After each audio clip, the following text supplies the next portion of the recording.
Welcome to the Software People Stories. I'm Shiv. I'm Chitra. And I'm Gayatri. We bring you interesting, untold stories of people associated with the creation or consumption of software-based solutions. You'll hear stories of what worked and sometimes what didn't. You will also hear very personal experiences and insights that would trigger your thoughts and inspire you to do even greater things.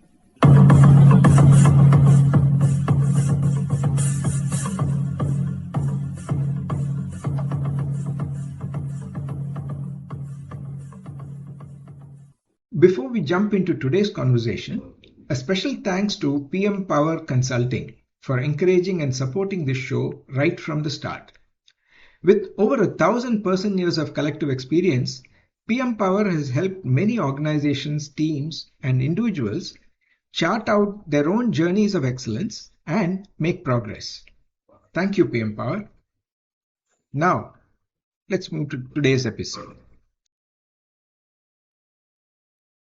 In the last episode of the International Women's Day celebration, I'm in conversation with Karthik Karunakaran, KK, who's a CEO and co-founder of Mobius Knowledge Services, as well as a chief strategist for Extract.io. And as I would refer him, he's a great male ally and a serial entrepreneur as well. In this conversation, he talks about his early inspiration from reading Jamshedji and believing in Make in India, and talks about several experiences and experiments in the entrepreneurship world before he used his understanding of mathematics as well as the need for knowledge services in the country in early 2000s, and how he's built Mobius Software step by step based on how changes happen. And he also shares about how productivity increases with AI. Listen on. Hi, Karthik. Welcome to Software People Stories. Hi, Gayatri. Thank you. KK or Karthik Karunakaran is my dear friend from NIT Trichy, and he is the co-founder and CEO of Mobius Knowledge Services, and simply put, he's a serial entrepreneur. So, Karthik, you want to introduce yourself in your own words? Education-wise, the usual engineer, MBA, and who decided to stay back in India and always wanted to be an entrepreneur, a passion I picked up from the college, and so came back, tried my hand at a few things. All have been bootstrap ventures, and so you can say Mobius, my current company, is my third venture, and I've just embarked on another area called Extract, which is my fourth venture. So that's the quick background about me. I guess as we talk, more things will come out of this. So let me start the initial part of it. When you were in college, was there the whole software understanding started already? Or was it little later where the Octagon and the whole computer science division and all was set up? I joined engineering in 1986 and completed in 1990. That was, you can say, one of the early days of computers, really, not internet. Okay. And thankfully, our college, NIT Trichy, at that time, we used to be proud. We had the biggest LAN network in Asia. Okay. So we all had access to computers, which was really a big deal at that point in time. I did production engineering. We had, we were not really enamored by computers. I mean, for us, computer numerical controlled machines, lathes, which are computer controlled, those were a big deal for us, which also we had in our labs and all that, right? So, but it gave us a sense of, actually being in the computer lab. And of course, in those days, it's like, you treated those labs very reverently. So, take off your shoes and, you kind of get a very limited time to touch the keyboard and all that kind of a thing. But it was, I would say, the start of that. A little later, in fact, I would say about 6 to 7 years later, I just to jump forward a bit, after my engineering, I did my MBA and then I worked in Calcutta and Delhi for a couple of years. But I always wanted to do something on my own, so I had to find a way back to Chennai, which was my hometown, so I would have better chances there. So I joined a company in Chennai, which was into consulting, a small startup kind of a thing, which ran into cash flow issues. And so one of the things to try and find revenues was we started introducing courses on what is internet. And internet by then was on the early days. And I was I used to take the session. So I and another lady, she was a technical person. She would talk about the details of internet from a technical perspective. I will talk about how internet would change the world, and and so every weekend, and we would have diverse set of people from all kinds of industries, Apollo hospitals and manufacturing and all that, who will be listening raptly to how internet is going to be a big deal and all that. So that's my background on computers and internet. Wow, very, very interesting. Talk me through in terms of you being a serial entrepreneur. You mentioned having cash flow issues in the first venture. I mean, I know your penchant towards Make in India, being in India, because the time that you're talking about, 92, 93, the brain drain was a real thing. So in college or anywhere you see, okay, what is the fastest ticket to US? I'm not saying anything wrong or wrong, but that was a trend that time. Now, if you look at it, most colleges, premium colleges also, 97% are staying back in the country. What was the decision point in terms of why you wanted to stay back at that point in time? Because this is before the whole globalization or opening up the market itself, right? So what made you do that? Because some of these things are gut instinct, so I would like to understand that. Yeah, you're right. See, at that point in time, going abroad to study was not an easy decision. Very expensive, people couldn't afford. And only, IITs and few colleges like NIT Trichy, which had the option of getting an admission and getting a tuition waiver or an assistantship possible, which is the only ticket to go abroad. So obviously, writing or preparing for GRE and all would start from the second year of the college. All right. And of course, see, people come from all kinds of areas, and at that point in time, GRE had two major areas. I mean, the quant part of it, the math part of it, and the English part of it.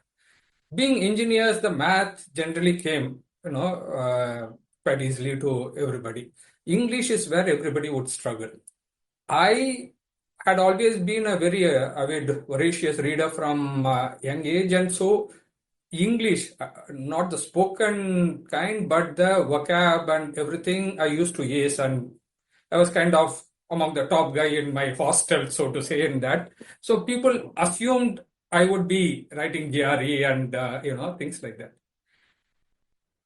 Somehow I was a little idealistic, and the couple of books I read in college, one was J.N. Tata's biography, that is the Jamshedji Tata, who started Tata Group.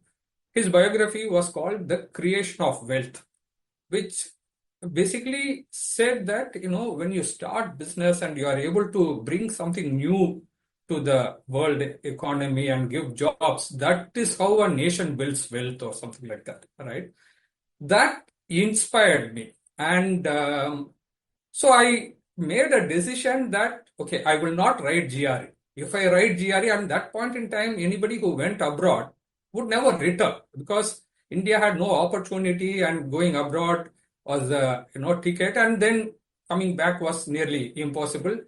I said, okay, I will not get tempted by that, so I will not write GRE. I used to write the GRE tests and all that just to be competitive, show, okay, this is the kind of score I could get and things like that. But so I focused on trying to write CAT and things like that. So I got, CAT, the interview calls from IIM Calcutta and couple of other places, and but I did XLRI and things like that.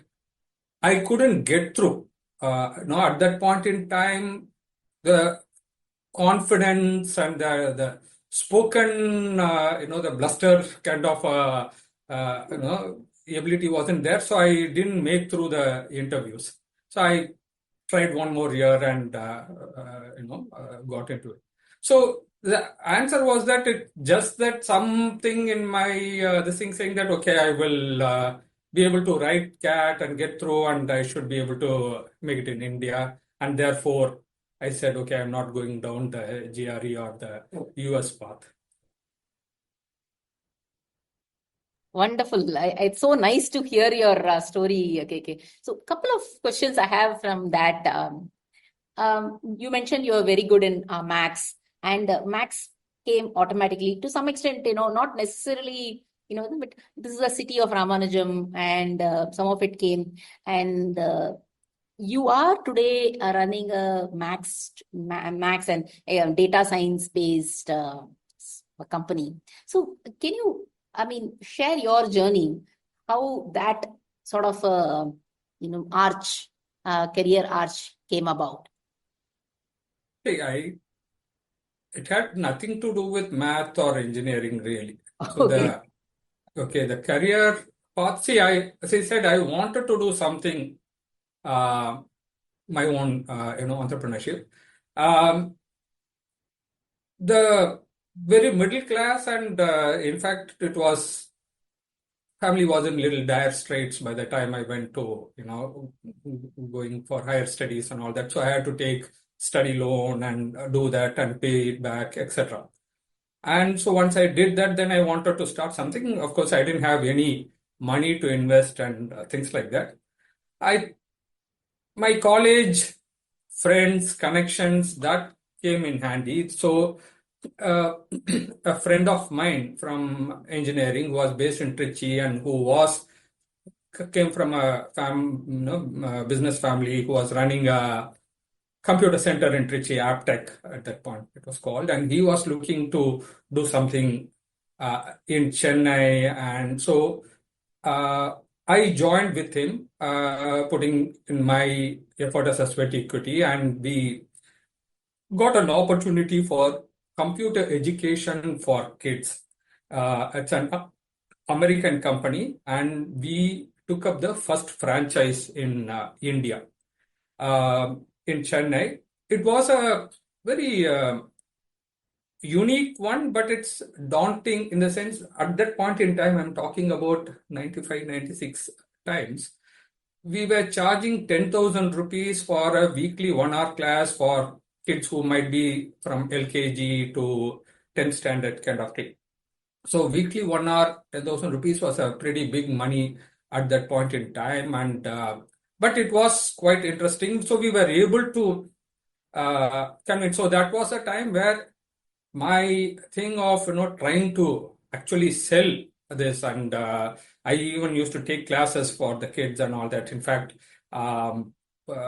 later I even went and joined a Montessori teacher training course to understand how the thing should be done and all that, right? I was the only male in a class of 25 women. Wow. So Talking about women empowerment and yeah. nice. So that happened, but I could realize that as a franchisee, we can't really grow bigger, because when we were doing well, there were, and we were the first franchise, the franchisor was trying to give other franchise in the same area, which was not letting us grow. So we quit that and we became the master franchisor for another US-based computer education for kids. Okay. It was called the fourth R, the 3 R's of education, reading, writing, and arithmetic. The fourth R was computer. It's ending with R, so that kind of a thing. That was also with another friend from the college. You would know Krishna Sai was my batchmate. Okay. So he had come back from US, so we started, and we actually built it to something where we were able to have about close to 100 franchises across India, right? And we had, during that time, as we were growing, we had a lot of interest, people who were willing to pay good money to buy us out and things like that. But long story short, that didn't go that great. Okay, it was one great learning for us that, something which looks pretty good from an outside, education is always an evergreen kind of a thing, and kids, Indian culture, parents spending a lot of money for kids is also a great place. And computers were coming in. It's like the sunrise industry. How can all three of them were coming together can go wrong, right? But it did go wrong. Schools started, so our curriculum was very kids friendly, very colorful and things like that, American curriculum, which schools started copying and blatantly taking it out and all that kind of a thing. And so basically our franchises started losing money, and overall we had to basically get out of that, right? So during that time, that was the time of .com, which was early 2000s, 2001. I had a group of friends. So one of the things I did when I started my entrepreneurial journey, because say I didn't come from money, okay, I still need to meet ends meet. So, and during any early days of any business, you are not going to earn money, or I can't even take money from the business.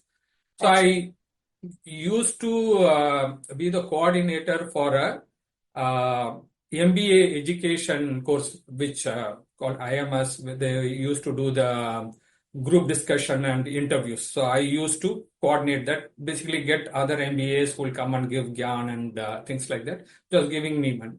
So I had some friends from there and who were running a .com, and they were all background is BCom, BSc, and they said, hey, you're the engineer, you be the CTO and things like that. So when I left that, so that .com was struggling to, and .com bust had happened. So so some of them had quit, and so we figured out, let's do outsourcing, which was coming up, and one of the partner was based in US. Okay. He was getting business. So that's how we kind of started. So coming into this business was happenstance, and even the kind of work. The first work we did was collecting data from the internet. There were two kinds of companies we got. One was a company where, a lot of American, government kind of a sites, we had to collect information about them. At that point in time, it need not be government sites. Early days of internet, not everything had a website. People used to voluntarily put some websites for a fire station in a small town. Some enthusiast would have put a website, and we had to collect all the data. Okay. Another one was an e-commerce company. The precursor to today's marketplaces like Amazon was something called comparison shopping engine. So we were collecting data about product attributes and normalizing it, etc. All this was being done manually. So this is because we got this opportunity, and so we kind of entered into the area of collecting data from internet. That's the genesis of how we started. So, Wow.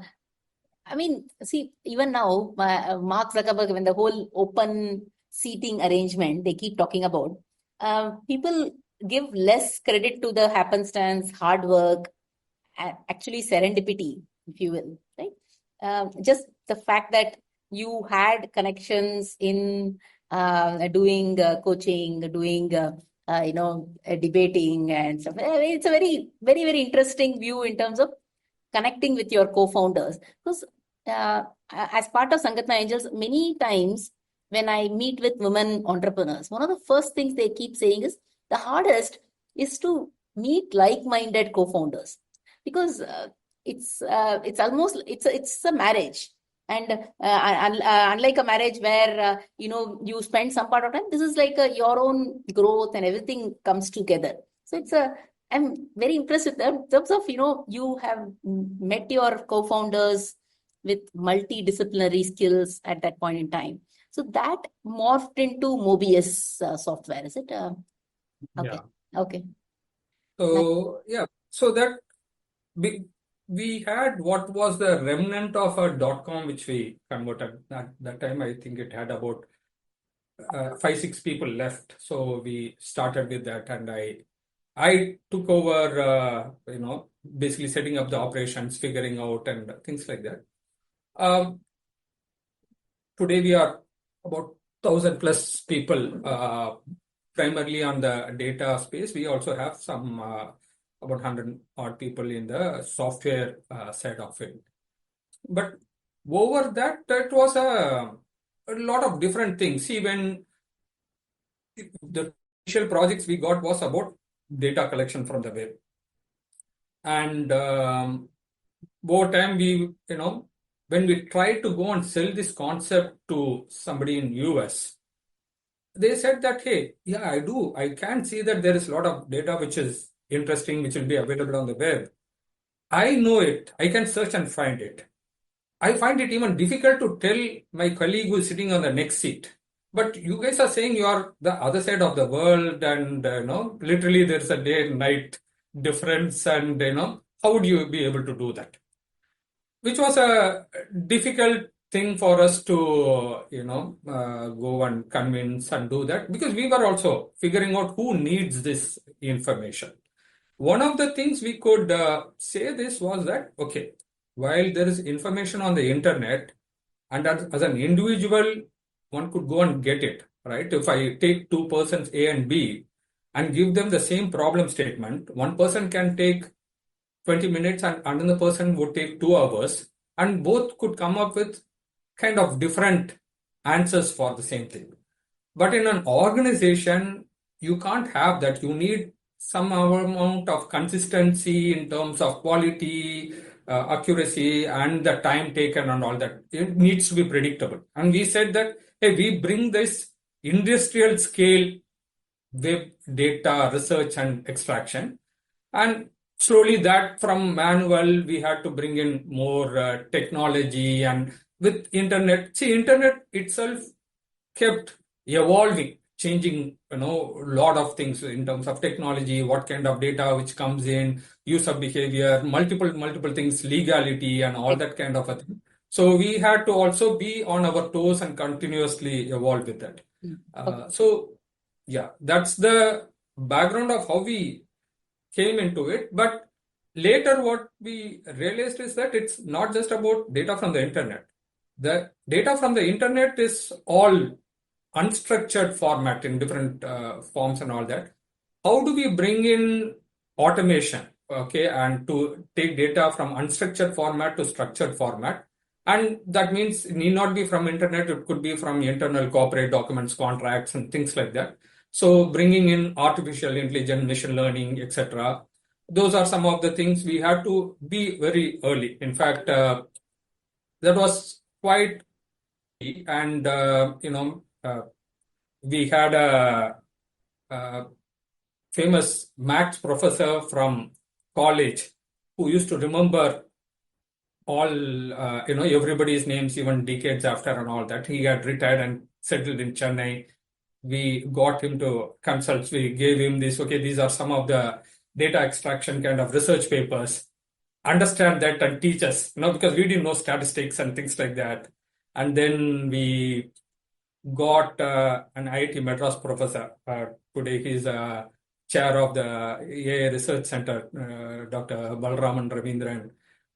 He came and took us some classes and all that about AI, and those are some of the early things. Even today, we invested on a GPU machine, H100 to work on Islam. So we always been exploring and researching on these areas as we move forward. So Wonderful. I love the story, KK. One is understanding, and at that point in time, data scraping, we used to be able to do research. And now, actually accessing the contracts. In fact, now a lot of things saying that if you give the contract, it will actually tell you what are the milestones, what are the SLAs that you are committing for in a very more structured manner. I think you do across the board, you say knowledge management in terms of understanding how to do it. And did you ever think about getting into the publishing world? I know you have been in the knowledge, getting information, data, everything, but were you enamored by the whole publishing world, book world? It's a adjacent field, right? Was there no, actually, a lot of our clients came from that publishing world. Okay. They see with the coming of automation and things like that, publishing became a lot more automated. And in fact, one of the earlier days when we were trying to peddle our internet research and things like that, see, at that time, Chennai was not a very popular name. Okay, people wouldn't know even India so much and all that. But one industry used to be, oh, you are from Chennai. Okay, and that industry was the publishing world, because Chennai was already, before this thing called outsourcing, offshoring and all became popular, Chennai already had an outsourcing industry for pre-press. Okay, people who are doing typesetting and the XML conversion and all that kind of thing. Okay, copy editing. EPUB creation, actually EPUB creation, yeah. Publishing. Yeah, so that was been like probably 40 years in Chennai, right?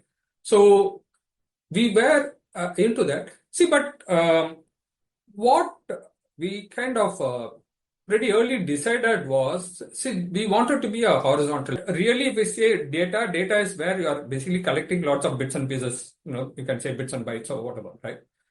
And when you organize them, then it becomes information, right? And when you give some context to that, it becomes knowledge. And from that, you can get some insights, and what you do with that insights is wisdom, right? To give a very crude example, say if you were to go outside and collect all the stones you find in a 100 square kilometer area or something like that, okay? So that collected set of stones would be data. There would be some work there, you may say something which looked like a stone, it's actually a piece of plastic or some rusted material or something like that. You clean all that kind of a thing. What you left with that is the data. But now you group them together, all the, the smooth pebble kind of a things are one, those which look like igneous rocks are other, and, that rocky stones, etc. Now you are organizing, that becomes information. What do you do with this? So when you look at this, okay, I got all these pebbles kind of a thing from one particular area, you might get a aha moment, oh, there must have been a river flowing through that. Or where the igneous rocks were found, if you know that, okay, maybe volcano and maybe there is a fossil fuel possibility underneath, those are aha moments. What you do with that, how do you create a business, is the wisdom part of it. We tell our clients, hey, we are in the business of discovering the data and getting it to the knowledge level. What you do with that is your domain, because we don't understand the end customer, especially 80% of our customer base is US. So, and we said, this to us is like very, generic or domain agnostic kind of capability, right? Okay. We find any industry, the data has similar kind of things. And what we learn as solve a problem in one industry data, we are able to use it in other data. So that's what we had been focusing on. So we didn't go down the path of trying to publish or even build analytics and those kind of things, we stopped short of it. I mean, of course, we would have tried at some certain point in time, but the effort in which required and see, end of the day, we are a bootstrap company. Okay, we have been earning and investing it back and things like that. That would have required a lot more investment, so we stopped short there. This is a wonderful story in terms of why you stayed agnostic to the industry. I never thought of it like that, because you're saying that it's a data as a pipeline, and think of it as a pipeline, stop till the insight generation or knowledge generation and let the core team and the clients themselves do the churning of the data. And to a large extent, that also makes sense, because then it becomes a non-compete with the clients themselves. Exactly. Then it's their domain and their data. In the end of the day, it is also to some extent, quote unquote, their wisdom comes to using your word. Very, very cool. I did not correlate this with the with your data generation and ability to manipulate data. So but you use machine learning, AI and everything in terms of actually collection of data, cleansing it and prepping extracting, making it, sense of it. Yeah. Okay, wow, awesome. Okay. So I have two follow-on questions on this. One is, you mentioned a couple of times around being bootstrapped and not, asking for investment. Is there a reason why you've not invited external investments?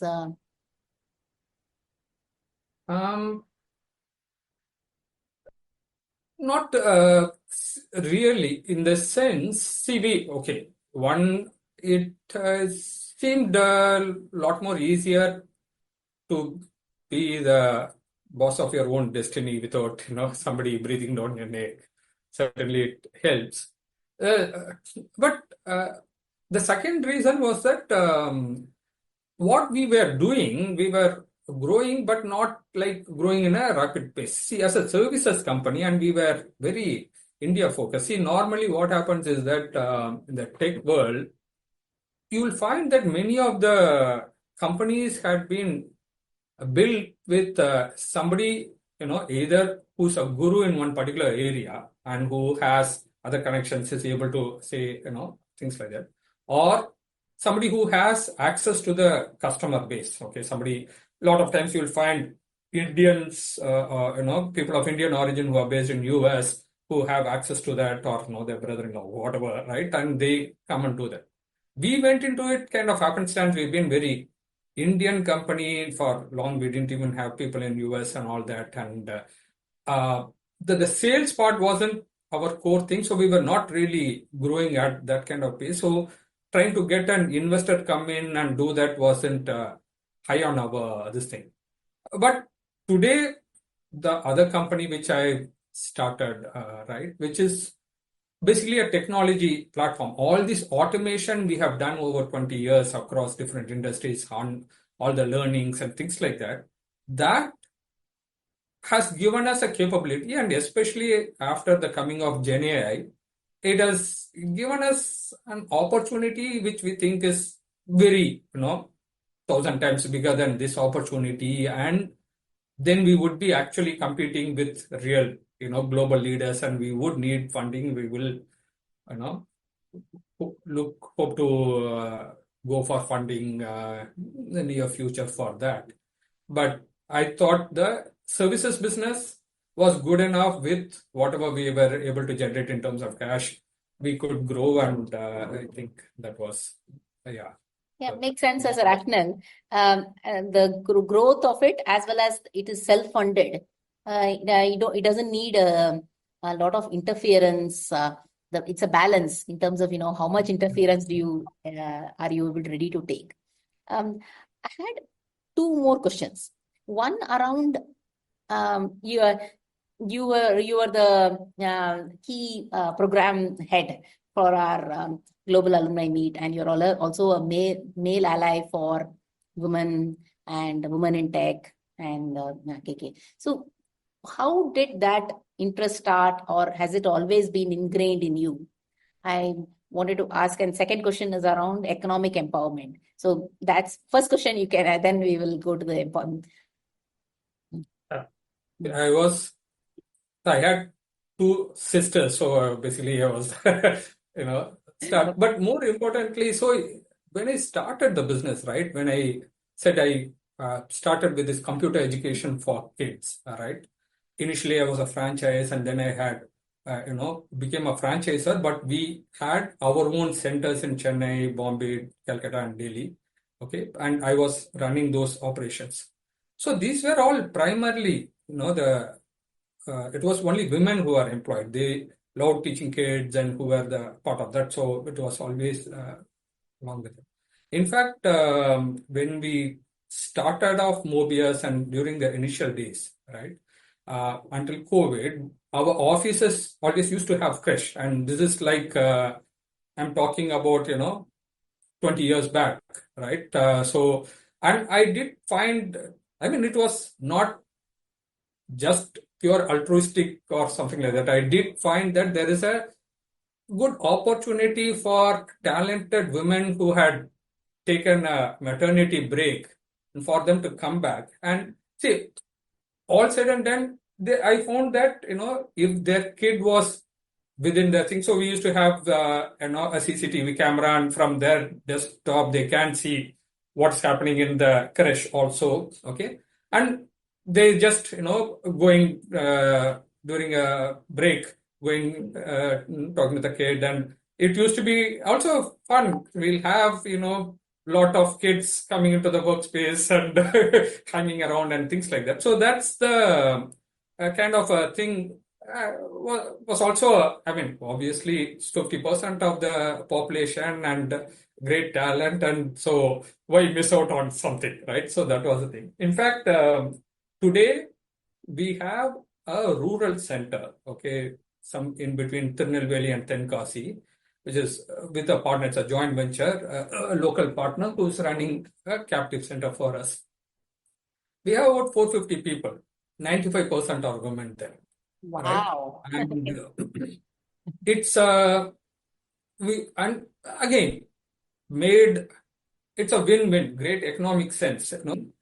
It's a conservative area, and it's a place where you see people talk about Tamil Nadu, that what they call GR, which is about how many people go beyond school education to college, right? Some ratio, graduation, something ratio, whatever. The India average is 25, Tamil Nadu average is 50. Which is equivalent to a European or a Western nation, which is so many of the people who finish college, finish school, actually go for higher education. And you can see that in that area, because people come from within the 10, 15 kilometers max, okay? And these are all women who have gone to college, but being the conservative society, they don't want the women to go out and work. Not even in a place like Tirunelveli, which is probably 30 kilometers away or something like that, right? So this gives them an opportunity, and the place where they are sitting in AC and they are in front of a computer and things like that, right? So we are surprised. A lot of these, women come through references. When we put in for an ad for we want to hire 10 people or something like that, we get 100 people who are coming in for interviews and things like that, right? And so it's a win-win. And today with COVID, post-COVID, all this working from home also became a lot more comfortable and all that. Half of them are continuing to work from home, and even in our other BPO side of it, right? We find that a lot of mothers who, take care of their kids, put them to sleep, and they work after 9 o'clock to 12 o'clock and complete the day's quota and things like that. Right. Wow. So it's a great, positive. I think it's a good thing to have happened. So. Very true. See, when I work now in many of these MNCs, when I joined IT sector, very 10% were women in technology. while you will see the disparate number in teaching and other areas. Now, 38%, 39% is the average now in technology. And it's even more in the knowledge industry that you're talking about, BPO, financial sector is even more. So it's very enthralling to see the number of women. And I think the whole country and ecosystem also has to create such opportunities, right? Being crashes or working from home or. Well, I think, it has to happen logically, right? When you go to a college, you find 50% women, and they are quite likely the toppers and, doing better academically. And therefore, coming into the, workplace at an entry level is a given.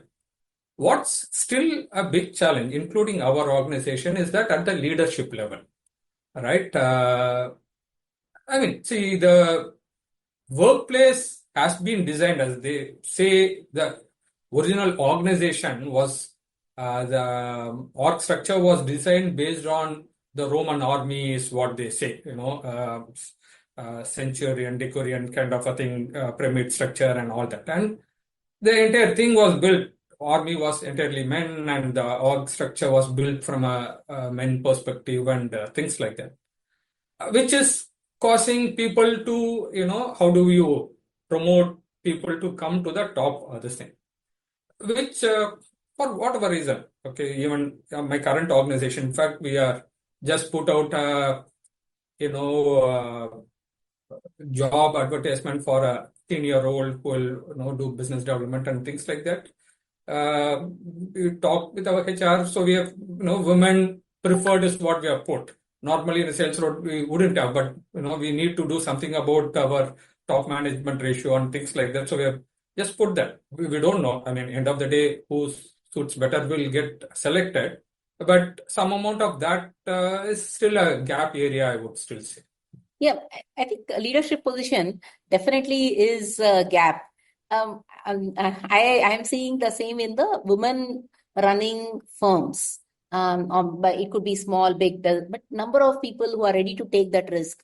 And the society also says, hey, don't take this, go for a job which has got more surety, more safety and stuff like that. So I think as a culture also we are evolving.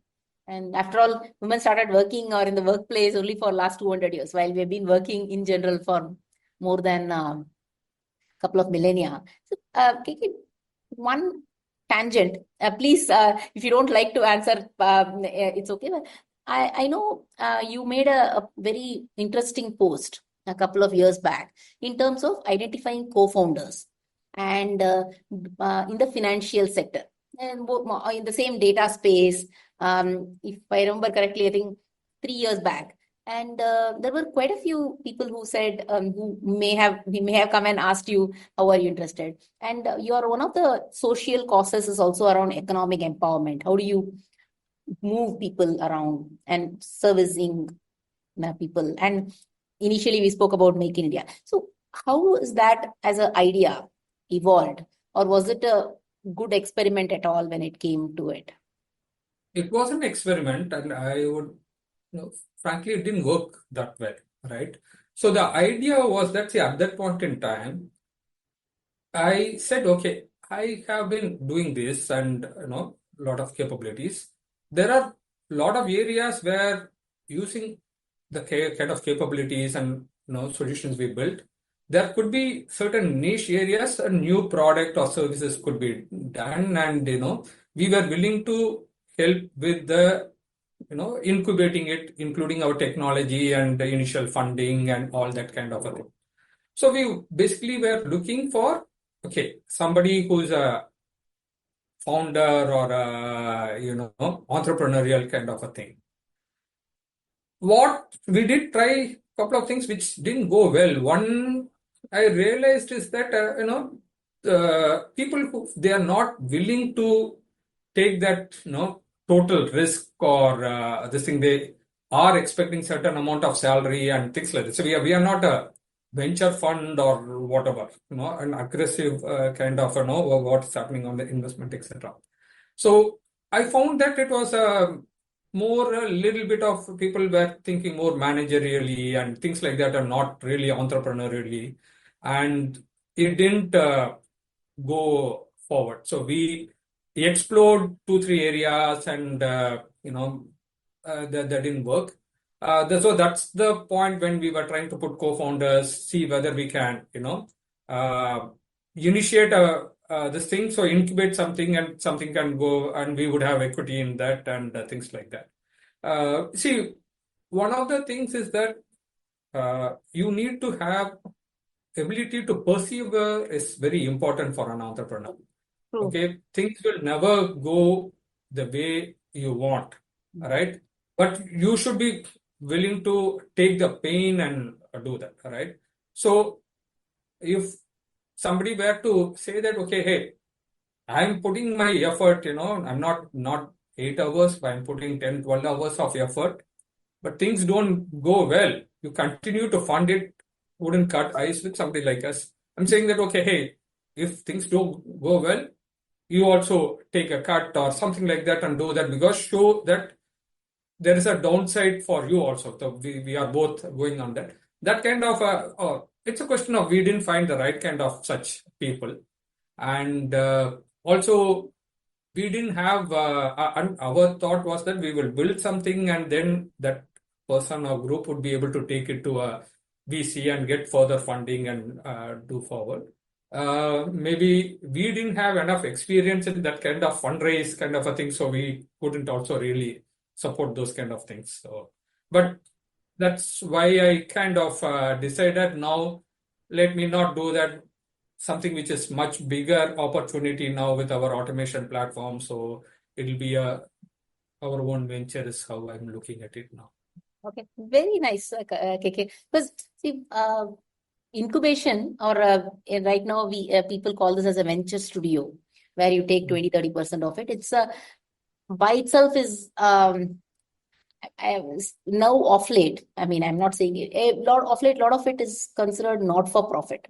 You have a huge number of market like that, and then we try a little bit coming in and saying you can also run it successfully as a for profit. It's the market itself is very evolving in that space, and this entrepreneurs having a skin in the game and taking a cut. I think not as an employee mindset, but also running it, and it's not easy because I'm sure there are people. It's just a question of who do you get, and and there's no easy way, or at least I don't know. I'm not able to identify who's a great entrepreneur or whatever. Yeah. You can't even do that with even hiring for an organization, even for managerial hiring. It's sometimes there is a certain amount of luck, I would say. You have to take some bets and say, okay, this works and this works, and hedge it by taking some risk out. Excellent. Yeah. I think we spoke a lot around economic empowerment, running firms and women, running, and most importantly, learning. It's been a very, very interesting conversation, KK. Any thoughts how you can imagine this whole industry will look 10 years from now with all the advent of AI right now? DeepSeek is coming in, lots of technologies coming in. How do you think in 10 years from now this industry will transform into? It's going to be a dramatic transformation. Okay, what we are betting on also is that this AI agents, right? So see, we come from, as I mentioned, right, unstructured data as the thing. Imagine a scenario, every, white collar work, all of us, right, people who are in some kind of services industry. Why do we come into work? What is the need for us? Because we have to take some decisions or act on something which is not in a monotonous thing, right? So, which means there is some unstructured content, which is, it could be about you reading something, a contract, or it could be emails, or you are interacting with different people, collecting information and taking all on that, right? And you know that today with ChatGPT and everything, that it can do that. No, it can read a document and answer your questions. It can summarize something. It can extract information from that. Everything it can do. Obviously, it may not do as good as a human yet, or you can't trust it 100% of the time and things like that. If that process can be solved, see, that is a part of, how to, make it understand the unstructured content. Say from our experience, right? So one of the things we learned is that if you do the right amount of pre-processing and cleansing and then give it to the computer, it can give good outcome. Okay, we had done some work for a very large multi-billion-dollar company which was in the maritime trade kind of a thing. So they used to get this bills of ladings of shipping cargo and all that. And from that, they had to extract and decide what is the custom duty code under which comes and how much they need to pay. The information was not in very structured format. It will be garbled or one sentence or, something like that. And they, in spite of their AI team and all that spending, they were not able to do that. We took that as a project and we were able to give a dramatic result. All I can say is that the only difference we brought to the table was we spent good amount of capability and effort to cleanse the data and then ran similar kind of ML models and it was able to give the answer, right? So the same we are able to build to any unstructured data, okay? It could be emails or whatever, and then ask a large language model and get an answer and validate it through the process and then make it initiate some work, okay? How do I respond to as an email? Say, if let's say somebody is doing a loan processing in bank or whatever, they get a lot of details. Okay, this is my salary certificate, this is the collateral document, this is my whatever EMI, so something like that, right? It needs to understand all that. But you would need to do some pre-processing to make it easy for it to understand, then ask, and then it can automatically send an email, hey, something is missing, or for this collateral amount, this is the kind of loan I can provide, and things like that, right? So when these kind of things means nearly at least the junior and middle management, where the process is straightforward, is today fully automatable, right? Even the senior management kind of a thing where things keep changing or evolving. Okay, you are a startup founder, what should I do next, etc. Even if you, for that, okay, this is my situation, what should be the next step? If you give to a good LLM, it will give, these are the steps. And when obviously things won't go according to plan, and you keep asking, it will continue to give the steps, right? So even that you would be able to automate, and that is where the AI agents part is coming. Both my kids are in the creative field. Okay, I tell them it's great thing because all of us, we are going to go to a 5-day work week to 3-day work week pretty soon, and everybody is going to have a lot of time for entertainment. So you guys focus on entertainment is what I tell them. So that's where the world is going to be. Okay, how it is going to impact the people who are in this work? I think everywhere people's effort is going to come down. They are going to be from individual contributors to supervisors and things like that. So yeah, that's where I think, and that's what I'm betting on. My new business is focused on that, and that's why also I'm thinking AGI, agentic AI, or the artificial general intelligence. AGI is, universal intelligence kind of a thing. I don't know when it will come, but yeah, it's very interesting. So I love the whole, paradigm where you have to initially you cleanse it and then slowly that itself will start learning on its own. I think it's going to be a journey, and I am looking forward to this very interesting journey. I also love the whole concept of, how do you personalize for yourself instead of thinking about 5 days or like how when even 3 years back when I used to work at least 14-15 hours a day, because some of the work sometimes the deadlines have to work like that. But that I think slowly should come down in terms of, how do you keep it work-life balance and to the disdain of Mr. Subramaniam and Narayanamurthy, and it will keep coming down.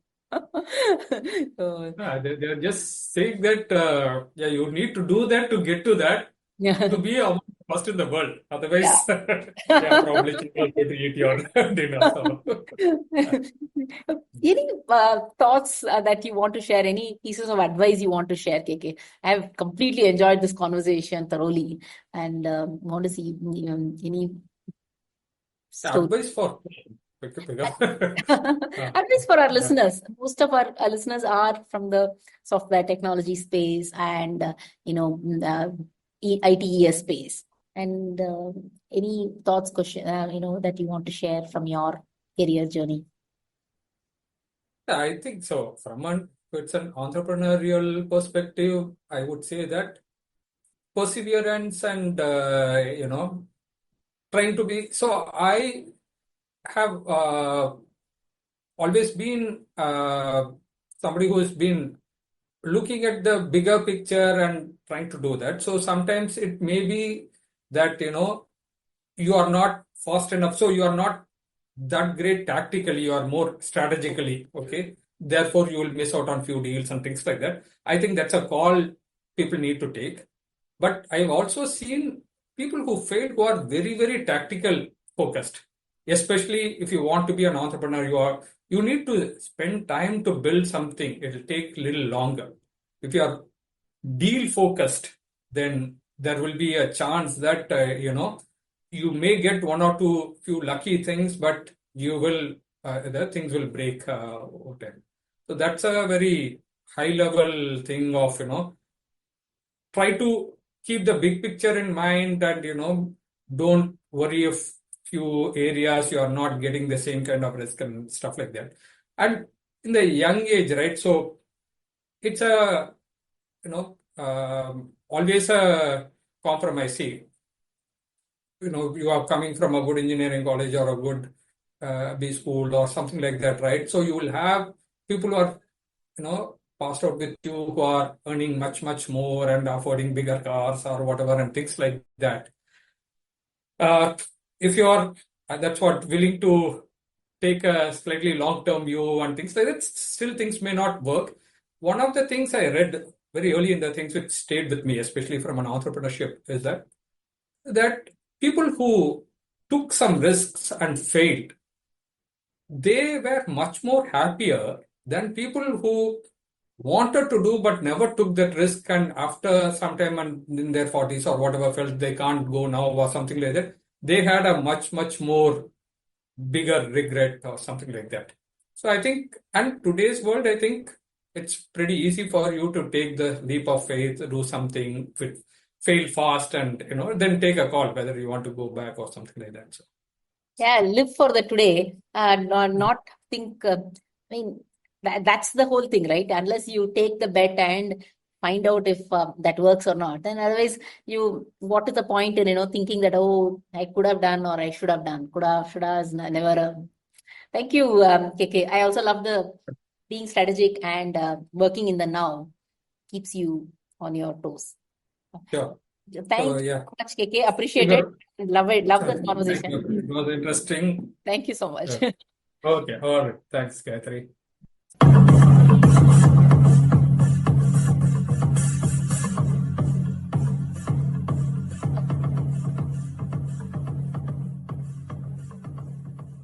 We thank Siddharth for the music and Anita for promoting the Software People Stories. If you like this episode, please subscribe on your favorite podcast client and spread the word in your network. If you'd like to share your story, contact us at podcasts@pm-powerconsulting.com.